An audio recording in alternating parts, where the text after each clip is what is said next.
Hi friends, welcome to my channel. ಇವತ್ತು ಸೋರೆಕಾಯಿಂದ breakfast ಮಾಡ್ತೀನಿ. ತುಂಬ ಟೇಸ್ಟ್ ಆಗಿರುತ್ತೆ, ಹೆಲ್ದಿ ಫುಡ್ ಇದು.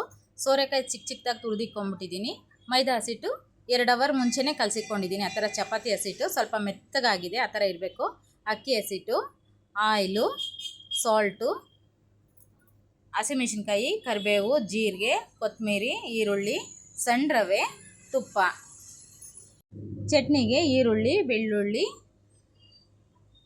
ಜೀರಿಗೆ, ಕಡಲೆಬೀಜ, ಒಣಗಿದ ಮೆಣಸಿನ್ಕಾಯಿ, ಕಡಲೆಬೇಳೆ, ಉದ್ದಿನಬೇಳೆ, ಪುದೀನ, ಸ್ವಲ್ಪ ಹುಣಸೆಹಣ್ಣು, ಟೊಮೊಟೊ.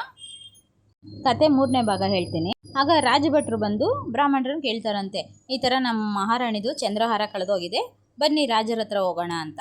ಅವಾಗ ಬ್ರಾಹ್ಮಣರಿಗೆ ತುಂಬ ಭಯ ಆಗೋಯ್ತಂತೆ. ಅಪ್ಪ ಹೆಂಗೋ ಹಂಗೆ ಇಲ್ಲಿ ಅಷ್ಟೋ ಇಷ್ಟೋ ಜೀವನ ಮಾಡ್ತಾಯಿದ್ದೆ, ಇವಾಗ ರಾಜನ ಹತ್ರ ಹೋಗಿದೆ ವಿಷಯ, ಅಲ್ಲಿ ಚಂದ್ರಹಾರ ಕಳೆದೋಗಿದೆ, ಯಾರು ಎತ್ಕೊಂಡಿದ್ದಾರೋ, ಎಲ್ಲಿರುತ್ತೋ, ಹಸು ಕುರಿ ಕತ್ತೆಗಳಾದರೆ ಎಲ್ಲೋ ಒಂದು ಕಾಡಲ್ಲಿ ಸಿಗಾಕೊಂಡಿರ್ತವೆ, ಹೋಗಿ ಹುಡುಕೋ ಬರ್ಬೋದು, ಈ ಚಂದ್ರಹಾರ ಯಾರ ಮನೆ ಖಜಾನೆಯಲ್ಲಿರುತ್ತೋ ನಾನು ಹೆಂಗಪ್ಪ ಹುಡುಕ್ಲಿ ಅಂತ ಭಯ ಆಗೋಗುತ್ತಂತೆ. ಆದ್ರೂ ರಾಜಭಟ್ರಲ್ವಾ, ಅವ್ರು ಹೇಳಿದ ಮಾತು ಕೇಳಬೇಕಲ್ವಾ. ಹೋದ್ರಂತೆ ರಾಜರ ಹತ್ರ, ಸ್ವಾಮಿ ಇನ್ನೊಂದು ವಾರ ಟೈಮ್ ಕೊಡಿ, ಅಷ್ಟರೊಳಗಡೆ ನಾವು ನಿಮಗೆ ಹೇಳ್ತೀವಿ, ಯಾಕಂದರೆ ಗಳಿಗೆ ಸರಿ ಇಲ್ಲ ಅಂತ ಏನೋ ಒಂದು ಹೇಳ್ಬಿಟ್ಟು ಬಂದ್ಬಿಟ್ರಂತೆ. ವಾರ ಮುಗಿತಾ ಇದ್ರೆ ಬ್ರಾಹ್ಮಣರಿಗೆ ಭಯ ಅಂತೆ, ಓ ನನಗೆ ಏನೋ ಆಗುತ್ತೆ, ಇವ್ರ ಕೈಗೆ ಸಿಗಾಕೊಂಬಿಟ್ಟಿದ್ದೀನಿ ಅಂತ ಭಯ ಪಟ್ಕೊಂಡಿದ್ದಾರಂತೆ. ಅಂದ್ರೂ ವಾರ ಮುಗೀತಂತೆ, ಮತ್ತೆ ರಾಜರು ಹೇಳಿ ಕಳ್ಸಿದ್ರಂತೆ, ಸ್ವಾಮಿ ಇವತ್ತು ಟೈಮ್ ಸರಿ ಇಲ್ಲ, ನಾಳೆ ಟೈಮ್ ಸರಿ ಇಲ್ಲ, ಏನೋ ಒಂದು ಹೇಳ್ತಾ ಇದ್ರಂತೆ. ಆವಾಗ ರಾಜರು ತುಂಬ ಬೇಜಾರಾಗಿ, ಮಹಾರಾಣಿಯವರು ತುಂಬ ಕೋಪ ಮಾಡ್ಕೊಂಡಿದ್ದಾರೆ, ನೀವು ಈ ಥರ ಹೇಳ್ಬಾರ್ದು, ಪ್ರತಿ ಒಂದಕ್ಕೂ ಇಲ್ಲೇ ಇದೆ ಅಂತ ಹೇಳ್ತಾ ಇದ್ರಲ್ಲ, ಇವಾಗ ಈ ಚಂದ್ರಹಾರ ಮಾತ್ರ ಯಾಕೆ ಕಂಡುಹಿಡಿತಾ ಇಲ್ಲ, ತಾಳಪತ್ರ ಗ್ರಂಥ ತೊಗೊಬನ್ನಿ ಅಂತ ತರಿಸಿ, ಮತ್ತು ಇವ್ರನ್ನ ಎರಡನ್ನೂ ಸೇರಿಸಿ ಒಂದು ರೂಮಲ್ಲಿ ಹಾಕ್ಬಿಟ್ಟು ನಾಳೆ ಸಂಜೆ ಅಷ್ಟೊತ್ತಿಗೆ ನೀವು ಈ ತಾಳಪತ್ರ ಗ್ರಂಥ ನೋಡಿ ಆ ಚಂದ್ರಹಾರ ಎಲ್ಲಿದೆ ಅಂತ ಹೇಳಬೇಕು, ಇಲ್ಲಾಂದರೆ ನಿಮ್ಮ ಕಿವಿ ಮೂಗು ಕಟ್ ಮಾಡಿಬಿಡ್ತೀನಿ ಅಂತ ಅಂದ್ಬಿಟ್ಟು ರಾಜ್ಯಾಜ್ಞೆ ಮಾಡಿಬಿಟ್ಟು ಹೊಂಟೋದ್ರಂತೆ. ಆವಾಗ ಬ್ರಾಹ್ಮಣರಿಗೆ ಗೊತ್ತಾಗೋಯ್ತು, ನಮ್ಮ ಕತೆ ಇಷ್ಟೇ ಅಂದ್ಬಿಟ್ಟು, ಅಯ್ಯೋ ದೇವ್ರೆ, ನಾನು ಇಲ್ಲೋ ಭಿಕ್ಷೆ ಬೇಡ್ಕೊಂಡು ತಿಂದಿದ್ರೂ ಚೆನ್ನಾಗಿರ್ತಾ ಇತ್ತು, ಏನೋ ದುರಾಸೆಗೆ ಹೋಗಿ ಈ ಥರ ಜೀವನ ಮಾಡಿಕೊಂಡೆ ಅಂತ ಅಳ್ತಾ ಕೂತ್ಕೊಂಡು ಕಿಟಕಿ ಹತ್ರ ಬಂದುಬಿಟ್ಟು ನಂಗೆ ಕಿವಿ ಮೂಗು ಅಂತ ಇದ್ರಂತೆ. ಆಗ ಮಹಾರಾಣಿ ಹತ್ರ ಕೆಲಸ ಮಾಡೋರು ಇಬ್ಬರು ಹೆಸರು ಕಿವುಡಮ್ಮ, ಮೂಗಮ್ಮ ಅಂತೆ. ಆಗ ಅವರಿಬ್ಬರು ಓಡ್ ಬಂದು, ಸ್ವಾಮಿ ನಮ್ಗೆ ತಪ್ಪಾಗೋಯ್ತು, ಜೋರಾಗಿ ನಮ್ಮ ಹೆಸರು ಕೂಗಬೇಡಿ, ಆ ಚಂದ್ರಹಾರ ತಂದು ನಿಮ್ಮ ಕೈ ಕೊಟ್ಬಿಡ್ತೀವಿ ಅಂದ್ರಂತೆ. ನೀವು ತೊಗೊಂಡಿದ್ದೀರಂತ ನಮ್ಗೆ ಯಾವಾಗಲೂ ಗೊತ್ತು, ಆದರೂ ನೀವು ತಂದು ನನ್ನ ಕೈ ಕೊಡ್ತೀರಂತ ಅವತ್ತಿಂದ ವೆಯ್ಟ್ ಮಾಡಿದೆ, ನೀವು ಅದನ್ನು ತಂದು ಕೊಟ್ಟಿಲ್ಲ, ಅದಕ್ಕೋಸ್ಕರ ನಿಮ್ಮ ಹೆಸ್ರನ್ನ ನಾನು ರಾಜರ ಹತ್ರ ಹೇಳ್ತೀನಿ ಅಂದಂತೆ. ಇಲ್ಲ ಸ್ವಾಮಿ, ತಂದು ನಿಮ್ಮ ಕೈಗೆ ಕೊಟ್ಬಿಡ್ತೀನಿ ಅಂತ ಹೇಳಿದ್ರೆ ನನ್ನ ಹತ್ರ ಕೊಡಬೇಡಿ, ರಾಣಿ ಸ್ನಾನ ಮಾಡೋ ಜಾಗದಲ್ಲಿ ಎಲ್ಲನ ಒಂದು ಮೂಲೆಯಲ್ಲಿ ಇಕ್ಬಿಡಿ ಅಂದ್ರಂತೆ. ಆಯಿತು ಅಂದ್ರಂತೆ. ಸರಿ, ಮಾರನೇ ದಿನ ಬೆಳಗ್ಗೆ ಅಷ್ಟೊತ್ತಿಗೆ ಮಹಾರಾಜರು ಆಸ್ಥಾನಕ್ಕೆ ಕರೆಸಿದ್ರಂತೆ.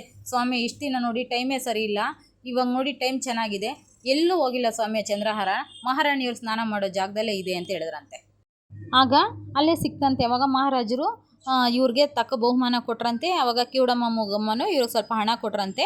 ಸರಿ, ಅದನ್ನು ತೊಗೊಂಡು ಮನೆಗೆ ಬಂದು ಬ್ರಾಹ್ಮಣರು, ಈ ಗಂಡಾಂತರದಿಂದ ನಾವು ಆಚೆ ಬಂದು ಇನ್ಮೇಲೆ ನಾವು ಈ ಥರ ಪರಿಸ್ಥಿತಿ ತಂದ್ಕೋಬಾರ್ದು ಅಂದ್ಬಿಟ್ಟು ಆ ದುಡ್ಡೆಲ್ಲ ಮೂಟೆ ಕಟ್ಟಿ ಆಚೆ ಇಕ್ಕಿ ಮನೆಗೆ ಆ ತಾಳಪತ್ರ ಗ್ರಂಥ ಹಾಕ್ಬಿಟ್ಟು ಬೆಂಕಿ ಹಚ್ಬಿಟ್ರಂತೆ.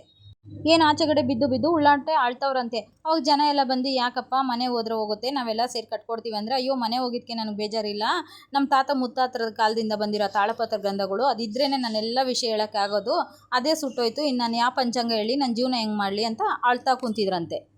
ಅವಾಗಲೇ ಮಹಾರಾಜರು ಕರೆಸಿ ಇವರು ಸಮಾಧಾನ ಹೇಳಿ ಸ್ವಲ್ಪ ಧನ ಸಹಾಯ ಮಾಡೋದಂತೆ. ಕಿವುಡಮ್ಮ ಮೂಗಮ್ಮ ಕೊಟ್ಟಿರೋ ಸ್ವಲ್ಪ ಹಣ ಮತ್ತು ಮಹಾರಾಜರು ಕೊಟ್ಟಿರೋ ಬಹುಮಾನ ಎಲ್ಲ ಮಡಿಕೊಂಡು ಸಂತೋಷದಿಂದ ಜೀವನ ಮಾಡೋಕ್ಕಾದ್ರಂತೆ. ಫ್ರೆಂಡ್ಸ್, ನನ್ನ ಕತೆಗಳಾಗಲಿ ನನ್ನ ಅಡುಗೆಗಳಾಗಲಿ ಇಷ್ಟ ಆದರೆ ಪ್ಲೀಸ್ ಸಪೋರ್ಟ್ ಮಾಡಿ, ಸಬ್ಸ್ಕ್ರೈಬ್ ಮಾಡ್ಕೊಳ್ಳಿ ಪ್ರೇಮಲತಾ ಯೂಟ್ಯೂಬ್ ಚಾನಲ್, ಲೈಕ್ ಮಾಡಿ, ಶೇರ್ ಮಾಡಿ. ನನ್ನ ವೀಡಿಯೋನ ತುಂಬ ಜನ ನೋಡ್ತಾ ಇದ್ದೀರಾ, ಸಬ್ಸ್ಕ್ರೈಬ್ ಮಾಡ್ಕೊತಾ ಇಲ್ಲ, ಪ್ಲೀಸ್ ಸಪೋರ್ಟ್ ಮಾಡಿ, ಸಬ್ಸ್ಕ್ರೈಬ್ ಮಾಡ್ಕೊಳ್ಳಿ ಫ್ರೆಂಡ್ಸ್, ಪ್ರೇಮಲತಾ ಯೂಟ್ಯೂಬ್ ಚಾನಲ್.